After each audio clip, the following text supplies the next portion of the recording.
Moi ja tervetuloa uuden videon pariin. Ja tällä videolla mä kerron mun musiikki alun, että mistä asti on kiinnostunut musiikista ja minkä takia ja milloin kun olen periaatteesta aloittanut musiikin harrastuksen, niin saatte tästäkin tietää ja saatte kans tietää, että miksi musiikki on mulle näin tärkeä. Ja tän aiheena on nimenä Musiikin tarina 2015.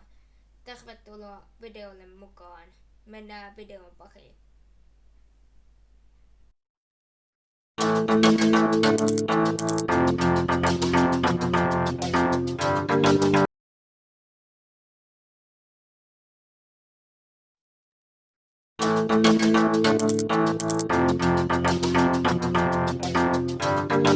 Mistä asti on kiinnostunut musiikista? Mä oon aina kuunnellut musiikkia, jopa kuulokkeista, kuunnellut musiikkivideoita ja laulanut paljon ja kuunnellut musiikkivideoita. Osa varmaan tietää semmoisen sen bändin kun Fröbelin Palikat, jos olette syntyneet 2000-luvun alussa siinä paikkeilla, niin tiedätte kyllä. Mutta Fröbelin Palikka-bändi oli semmonen, joka teki kaiken ikäisille musiikkia. Mun kotona oli semmonen VHS-kasetti, joka laitettiin johonkin sisälle. Sitten siellä sisällä se alkoi pyörimään. Ja sit huudelle tuli sit kuva siitä Fröbelin Palikka-bändistä ja sit musiikki alkoi soimaan ja sen semmoista. Ja musiikki on ollut aina kuitenkin ollut aika tärkeä mun elämässä.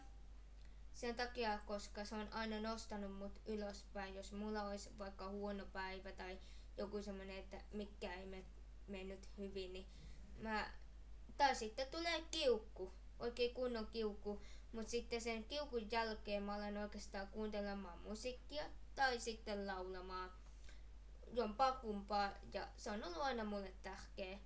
Ja tulee olemaan aina mulle tärkeä ja sille, ja mä oon itekin tehnyt omia kappaleita itekin tässä näin lähiaikoina. Jos kiinnostaa, niin käykää ihmistä kuuntelemassa.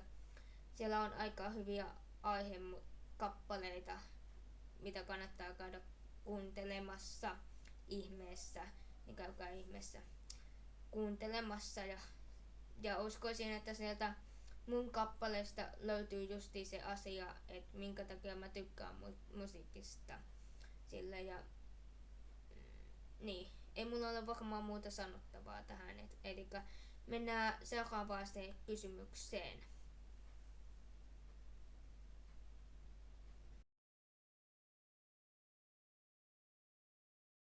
Milloin aloitin musiikkiharrastuksen?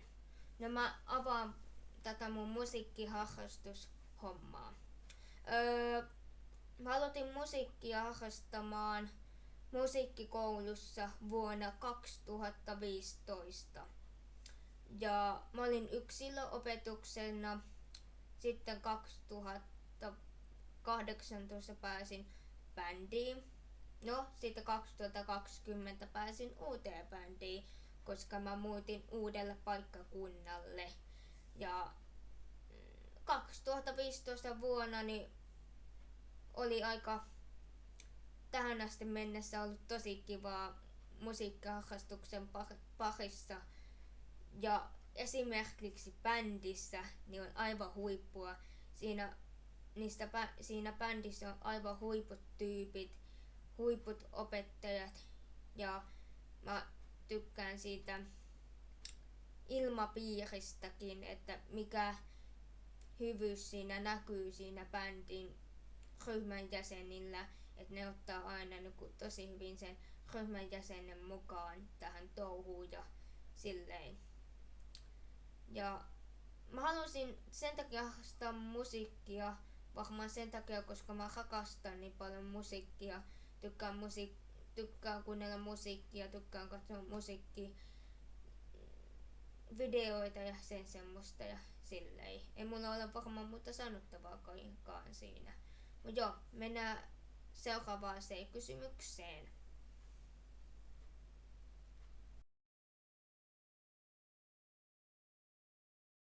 Milloin aloitin soittamaan kitaraa?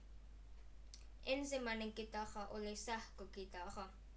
Kun mä hain tuonne musiikkikouluun harrastamaan, niin siellä oli valikossa semmonen, että pystyi aloittamaan kitaran soittoreenit. No se näytti aika kiinnostavalta ja muutenkin kitara on semmonen kiinnostava soitin kuitenkin. Periaatteessa niin on niinku aika kiva soittaa sitä silleen ja silleen. Ja mä niinku silloin ollut niin kauheasti silleen kuitenkaan, että haluaisin aloittaa kitaran soiton, mutta se näytti niin mielenkiintoiselta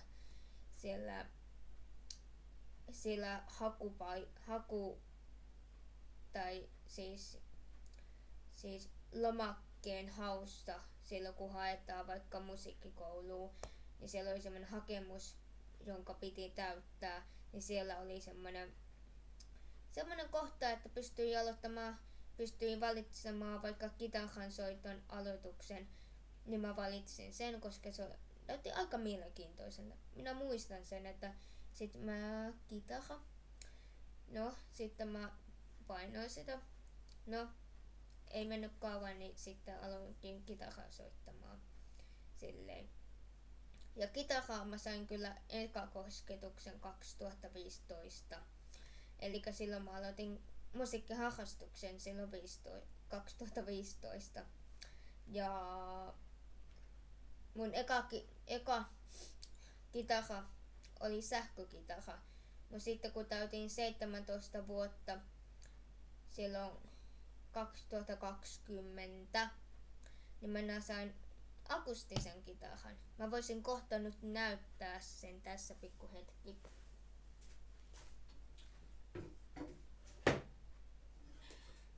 Niin tämmösen mä sain sitten lahjaksi, tai siis ostin sen syntymäpäivän lahjaksi, kun täytin 17, niin mä sain tämmösen akustisen kitaran sain ostaa ja silleen.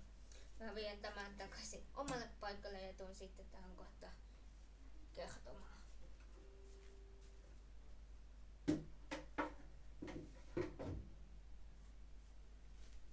Niin tosiaan siitä se on sit 2015 vuonna alkanut kitaran soitot ja edelleenkin minä soitankin kitaraa.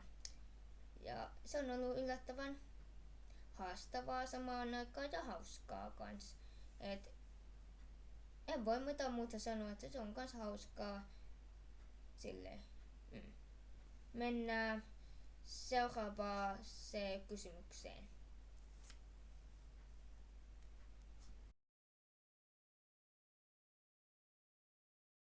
Milloin aloitin tekemään omia kappaleita kautta omaa musaa? No eka oma kappale tuli ulos Espoossa Pesävos laulukilpailussa ja sen kappaleen nimi oli Ystävyyden tarina. Eli 2019 vuonna tuli eka kappale ulos. Ja sit siitä lähtien olen tehnyt omia kappaleita ja seuraava kappale oli sitten Musiikkimeri ja Vahva elämä. Ja Ystävyyden tarina ja Musiikkimeri löytyy tästä kanavalta. Jos kiinnostaa, niin käykää ihmeestä kuuntelemasta se kans tästä YouTube-kanavalta. Mä voin laittaa linkin jommalle tuonne tai tuonne.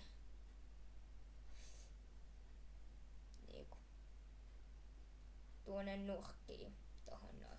Jommalle kummalle. Ja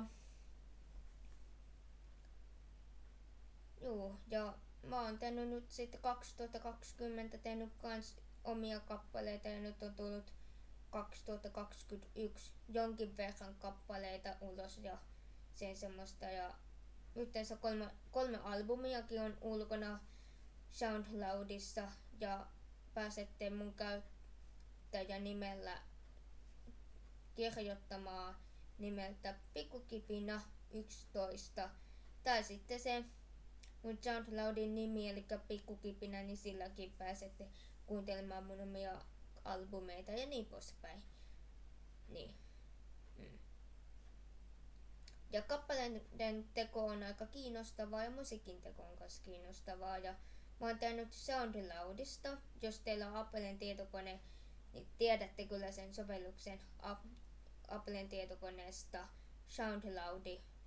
Eli mä käytän sitä sovellusta siihen ja sen semmoista. Mutta joo, mennään seuraavaan kysymykseen ja viimeiseen.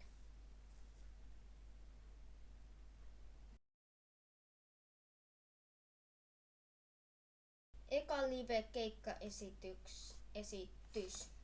Eka live-keikkaesitys oli Espoossa Special Voice lauluosakilpailussa ja siellä mä esitin sen ystävyyden tarinan ja se oli vuonna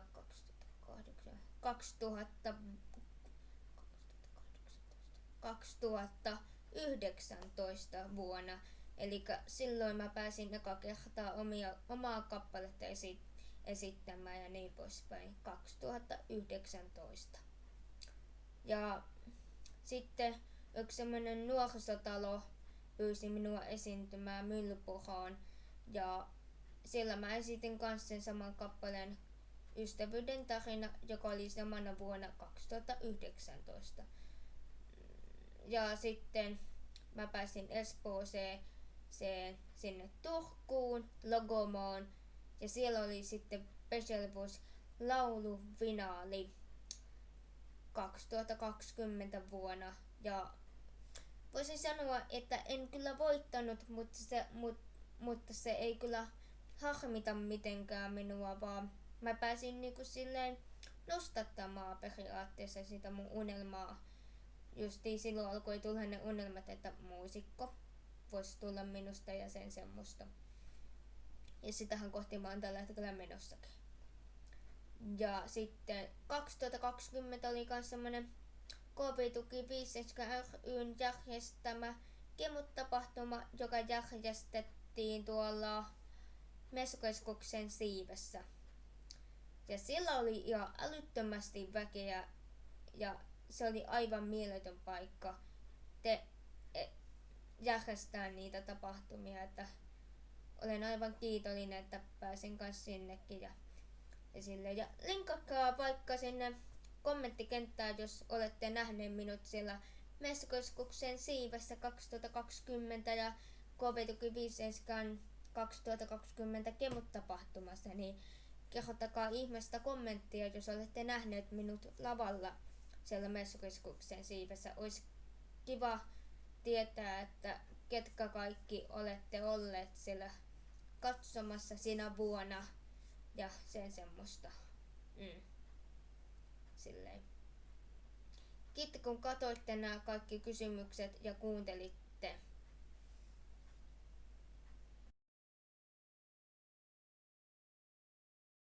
Kiitos kun katsoitte tämän videon loppuun asti.